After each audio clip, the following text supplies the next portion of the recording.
Hello guys, welcome back to my channel. Today we are going to discuss the questions which are asked in round 2 of Capgemini interview.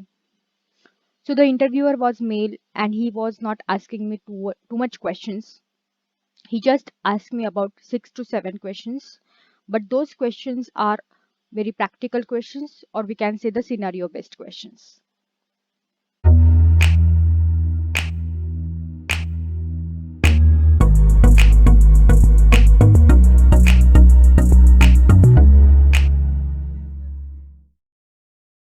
The people who haven't watched my previous video on round 1 questions, so they can watch that video first and then they can come back to this video.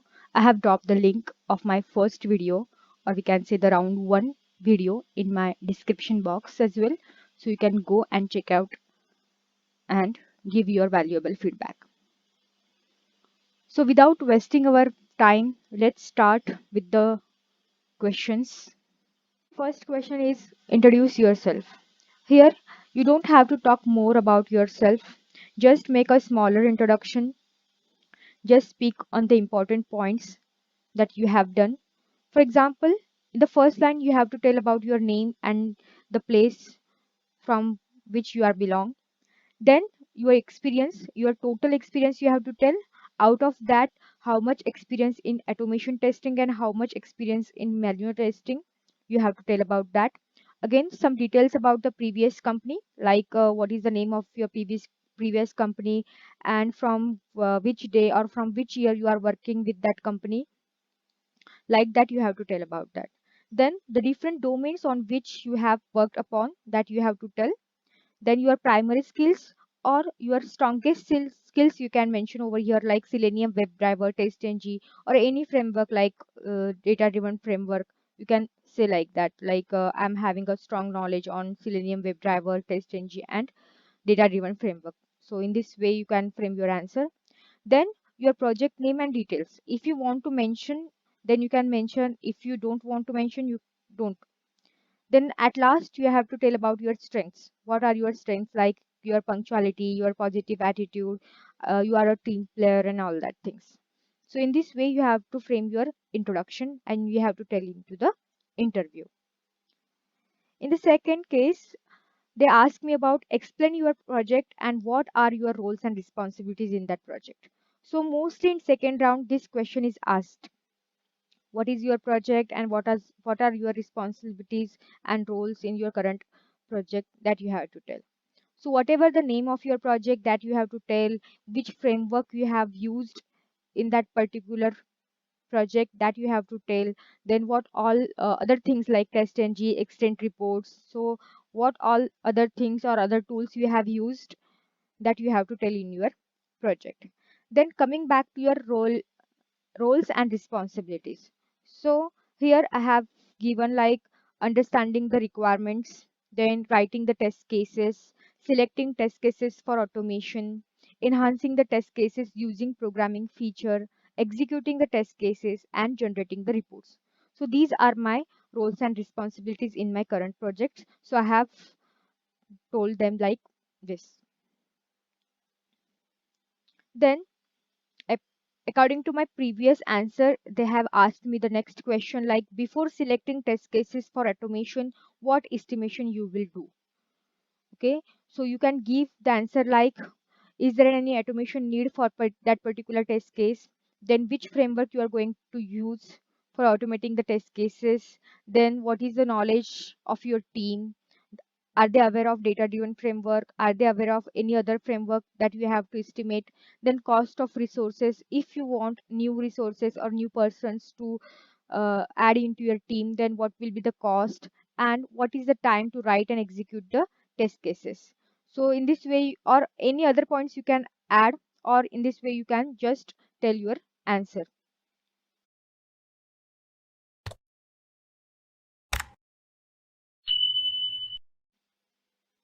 Next is about how many test cases you have run in your projects.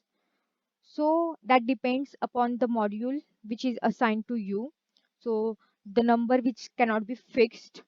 So depends on, depends on module assigned to you for testing.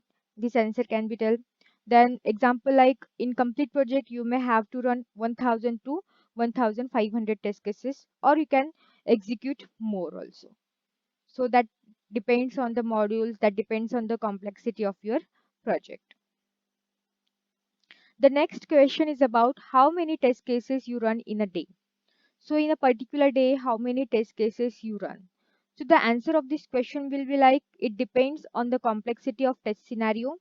Sometimes I can execute the 10 test cases in a day, or sometimes I can execute 2 or 3 test cases only. So that depends on the complexity of your test scenario. So don't tell the exact count, because you are not able to execute the fixed number of test cases in a particular day. Okay, someday you will execute 10, 12, or someday you will execute 1 or 2 or 3 likewise.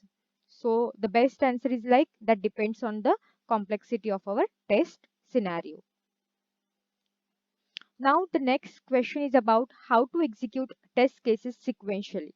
So there are two approaches to execute the test cases sequentially. So the first one is like by default in TestNG, all test cases are executed by the alphabetical order.